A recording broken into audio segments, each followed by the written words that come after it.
లూకా సువార్త 21:29.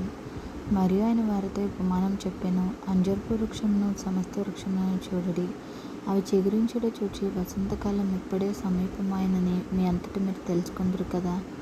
అటువలే మీరు ఈ సంగతులు జరుగుట చూచినప్పుడు దేవుని రాజ్యం సమీపమాయెనని తెలుసుకొనుడి.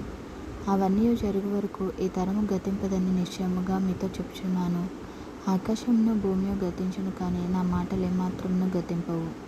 మీ హృదయంలో ఒకవేళ తిండి వలనను, మత్తు వలనను, ఐహిక విచారముల వలనను మందంగా ఉన్నందున ఆ దినము అకస్మాత్తుగా మీ మీదకి ఉరి వచ్చినట్టు రాకుండా మీ విషయమై మీరు జాగ్రత్తగా ఉండుడి. ఆ దినము భూమి అంతటా నివసించే వారందరి మీదకి అకస్మాత్తుగా వచ్చును. కాబట్టి మీరు జరగబో వీటినెల్లను తప్పించుకొని మనిషి కుమారుని ఎదుట నిలబడుటకు శక్తిగలవారగినట్లు ఎల్లప్పుడూ ప్రార్థన చేయుచు మెలకువగా ఉండుడని చెప్పాను. ఆమేన్. Praise the lord.